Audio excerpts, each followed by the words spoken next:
रविंद्र जडेजा की इस गेंद ने उस चौखट का दरवाजा बंद कर दिया।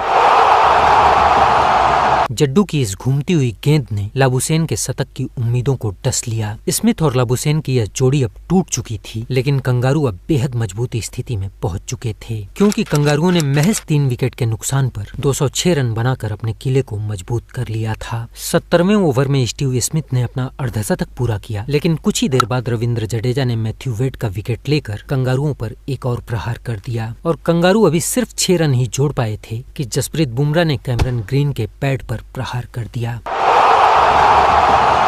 टीम इंडिया पलटवार कर चुकी थी, क्योंकि 225 के टोटल स्कोर पर कंगारू अब अपने 6 विकेट खो चुके थे। एक तरफ जहां कंगारुओं के विकेट पर विकेट गिर रहे थे, वहीं स्टीव स्मिथ अपने वतन के लिए दीवार बनकर खड़ा था। हर गिरते विकेट के बीच स्टीव स्मिथ का बल्ला किसी सैनिक के तलवार की तरह चमक रहा था और स्टीव स्मिथ ने 131 रनों की एक शानदार पारी खेलकर कंगारुओं के गर्व और अस्तित्व दोनों को थाम लिया और स्टीव स्मिथ के इस शानदार 131 रनों की बदौलत कंगारू अपनी पहली पारी में 338 रनों के एक विशाल स्कोर तक पहुंचने में कामयाब हुए और भारत की तरफ से रविंद्र जडेजा ने शानदार गेंदबाजी करते हुए कंगारुओं के 4 बल्लेबाजों को अपना शिकार बनाया। ये रहा भारतीय गेंदबाजों का स्कोर कार्ड।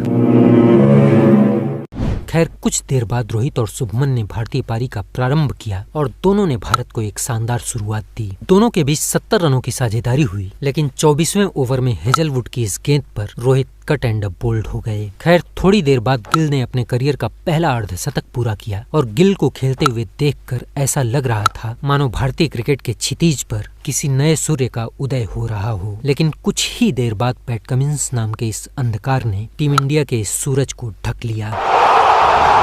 दूसरे दिन का खेल खत्म होते होते टीम इंडिया के खाते में 96 रन तो थे, लेकिन टीम इंडिया ने अपने दोनों प्रारंभिक बल्लेबाज खो दिए थे। तीसरे दिन की सुबह चेतेश्वर पुजारा और अजिंक्य रहाणे ने मोर्चा संभाला, लेकिन टीम इंडिया अभी अपने खाते में सिर्फ 21 रन ही जोड़ पाई थी कि पैट कमिंस की इस बिजली जैसी गेंद ने रहाणे की गिल्लियां बिखेर कर भारत को तीसरा झटका दे दिया और कुछ ही देर बाद हनुमा विहारी भी मात्र 24 रन बनाकर आउट हो गए। एक अच्छी शुरुआत के बाद भी 142 के टोटल स्कोर पर अपने 4 बड़े विकेट खोकर टीम इंडिया कंगारुओं के चक्रव्यूह में फंस चुकी थी। लेकिन इसके बाद पुजारा और पंत ने इस अंधकार में उम्मीद की एक दीपशिखा जलाई। पुजारा और पंत के बीच कुल 53 रनों की साझेदारी हुई। इसी बीच पुजारा ने अपना अर्धशतक भी पूरा किया। एक तरफ कंगारुओं के सभी प्रहारों के बावजूद पुजारा किसी हिमालय की तरह खड़े थे, वहीं दूसरी तरफ ऋषभ पंत भी 36 रन बनाकर कंगारुओं के चक्रव्यूह को तोड़ने की कोशिश कर रहे थे। लेकिन 195 के टोटल स्कोर पर हेजलवुड की इस गेंद ने पंत को धराशायी कर दिया